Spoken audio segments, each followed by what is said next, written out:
በአንድ ትምህርት ቤት ውስጥ መምህርቷ በፈተና ከፍተኛ ውጤት ለሚያመጣ ልጅ አዲስ ጫማ ሽልማት ለመስጠት ቃል ትገባና ፈተናው ተካሄደ።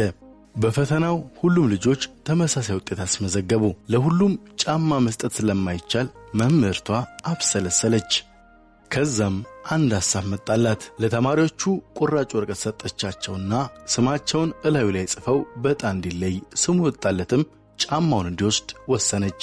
ሁሉም ጽፈው እንደጨረሱ መምህርቷም ፍትሃዊነትን ለማረጋገጥ በኩባያ ውስጥ ያሉትን ወረቀቶች ነቀነቀቻቸው። በሁሉም ፊት አንዱን ወረቀት መዘዘች። ወረቀቱን ስትከፍተው ሜሎና ይላል።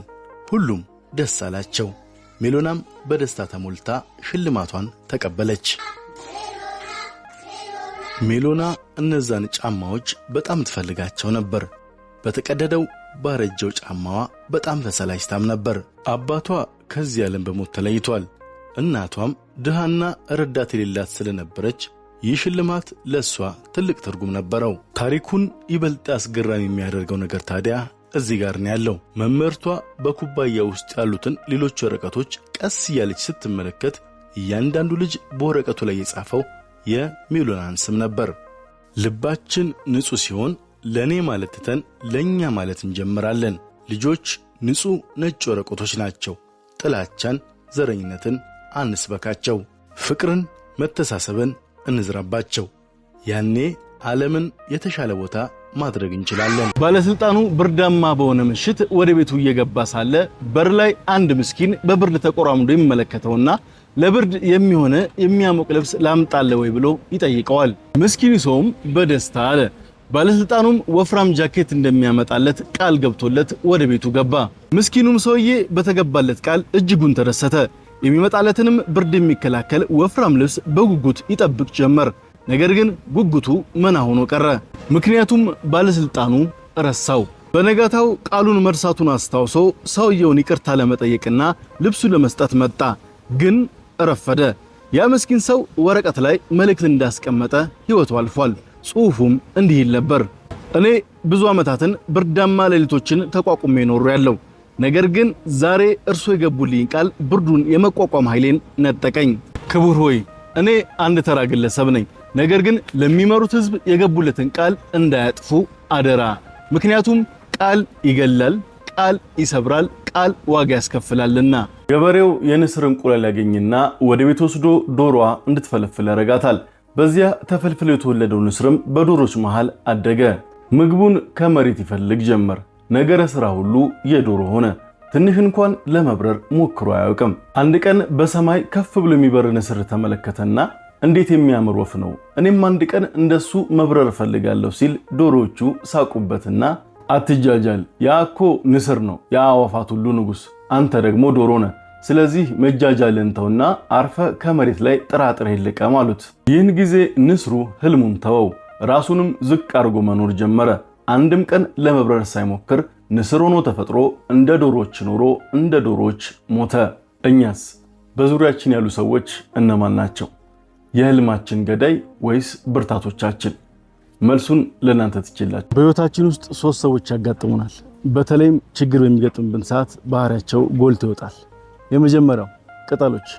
እነዚህ ደካሞች ናቸው። በእነዚህ መተማመን አንችልም። ሁሌም ወደኛ የሚመጡት የሆነ ጥቅም ሲፈልጉ ነው። ንፋስ ሲመጣ ንፋሱን ተከትለው ጥለውን ይሄዳሉ። በችግር ሰዓት ዞር ብለው የማያዩም። ቅርንጫፎች። ምንም እንኳን ከቅጠል የተሻለ ጠንካራ ቢሆንም ህይወት አስከፊ ስትሆንብን፣ ነገሮች ሲደጋገሙብን ብዙ አይቆዩም። እነዚህም ጊዜያቸውን ጠብቀው ጥለውን መሄዳቸው አይቀርም። ስሮች። እነዚህ ሰዎች እጅግ ጠቃሚ ናቸው። መልካም ነገር የሚያደርጉልን ለታይታ ሳይሆን ከልብ ከመነጨ ወዳጃዊ ፍቅራቸው እንጂ። መከራና ፈተና የተደራረበብን በህይወታችን መጥፎን ጊዜን ብናሳልፍ እንኳን እንደ ምርኩዝ ካጠገባቸው ሆነው በእጅጉ ያጠነክሩናል። የቀረቧችሁ ወዳጅ የመሰሏችሁ ሁሉ ሁሌም አብሯችሁ አይዘልቁምና ለመጣው ለሄደው ማዘናችሁን አቁሙ። ይልቅ እንደ ሰር አይነት ጓደኞች እንዲያበዛላችሁ መልካም ምኞቴን እመኝላችኋለሁ። አንድ ድንጋይ ፈላጭ ነበር። በስራ ላይ ያለ አንድ ሀብታም ሰው ተመለከተና ሀብታም ሰው ከኔ የተሻለ ጠንካራ ነው፣ ሀብታም መሆን እፈልጋለሁ አለ። መሻቱ ወዲያውኑ ተፈጸመለት። ብዙም አልቆየ። ንጉስ ተመለከተና ንጉስ ከሀብታም የተሻለ ጠንካራ ነው፣ ንጉስ መሆን እፈልጋለሁ አለ። አሁንም ሆነለት። ለተወሰነ ጊዜ በንግስና ሲያስተዳድር ቆየ። አንድ ቀን ማለዳ ፀሐይ ስትወጣ ተመለከተና ፀሐይ ዓለም ላይ ካሉ ንጉሶች ሁሉ ትበልጣለች፣ ፀሐይ መሆን እፈልጋለሁ አለና ተሳካለት። ፀሐይ ሆኖ ደመና መጥቶ ሲጋርደው ጊዜ የደመናን ጥንካሬ ተመለከተና ደመና መሆን ተመኘ። ምኞቱም ተሳካለት። ብዙም አልቆየ። ደመናውን ንፋስ ሲወስደው ጊዜ ንፋስ መሆን ተመኘ፣ ተደረገለት። ንፋስ ተራራን ሲያስቆመው ጊዜ ዓለም ላይ ካሉ ነገሮች ሁሉ ተራራ ጠንካራና ግዙፉ ነው፣ ስለዚህ ተራራ ልሁን አለ። ሆነለት። ለዘመናት ማንም ሳይደፍረው ከቆየ በኋላ ከዕለታት በአንድ ቀን አንድ ድንጋይ ፈላጭ መጥቶ ያንን ተራራ ይፈልጠው ጀመር። ይህ የኛ ታሪክ ነው። ሌላውን መሆን እንመኛለን እንጂ እኛ ጋር ያለውን አቅም ጠንቅቀን አናውቅም። ራሳችንን ሳንሆን እንዳይመሽብን አደራ። ባልና ሚስት ቁጭ ብለው የተጨዋወቱ ነው። ሚስት በጨዋታቸው መሃል እንዲህ ብላ ጠየቀችው፣ ምን የምንወልድ ይመስልሃል ወንድ ወይስ ሴት አለች። ባልም ምንም ቢሆን ግድ የለኝም፣ ፈጣሪ የሰጠንን በደስታ አቀበላለሁ። ነገር ግን ወንድ ልጅ ከወለድን ሂሳብ አስተምረዋለሁ፣ ስፖርት እንዲሰራ አረጋለሁ፣ ሌሎች ጠቃሚ የሆኑ ክህሎቶችን አስተምረዋለሁ አለ። ሚስትም ሴት ልጅ ብትሆንስ አለች። ባል ቀጠለ፣ ሴት ልጅ ከወለድን ምንም ነገር ማስተማር አይጠበቅብኝም፣ ምክንያቱም ሁሉም ነገር የምታስተምረኝ እሷ ትሆናለች። እንደ አዲስ እንዴት መልበስ እንዳለብኝ፣ እንዴት መመገብ እንዳለብኝ፣ ምን መናገር እንዳለብኝ፣ ባጭሩ ሁለተኛ እናቴ ትሆናለች። ምንም የተለየ ነገር ባላረግም እንደ ጀግናዋ ትቆጥረኛለች። የሆነ ነገር ስከለክላት ሁሌም ትረዳኛለች። ሁልጊዜ ባሏን በመልካም ነገር ሁሉ ከኔ ጋር ታወዳድራለች። እድሜዋ ምንም ቢሆን ሁልጊዜ እንደ ልጅነቷ እንዳደርግላት ትፈልጋለች። ለኔ ስትል ከዓለም ጋር ትጣላለች። ሚስትም ታዲያ ሴት ልጅ ይህን ሁሉ ስታረግ ወንድ ልጅ አያረግም እያልክ ነው ብላ ጠየቀችው። ባልም አለ፣ አይ እንደዛ ማለት አይደለም፣ ምናልባት እሱ እንደዛ ሊያረግ ይችላል፣ ነገር ግን እነዚህን ነገሮች ለማዳበር ይማራል። ሴት ልጆች ግን ከነዚህ ነገሮች ጋር አብረው ይወለዳሉ። ባጭሩ የሴት ልጅ አባት መሆን ለማንኛውም ወንድ ኩራት ነው። ሴት ልጆች ልዩ ስጦታዎች ናቸው፣ ቅድመ ሁኔታ ከሌለው ፍቅርና እንክብካቤ ጋር አብረው የተወለዱ። ወንድም ይሁን ሴት ብቻ ፈጣሪ ያብራካችሁን ክፋይ ያሳቅፋችሁ።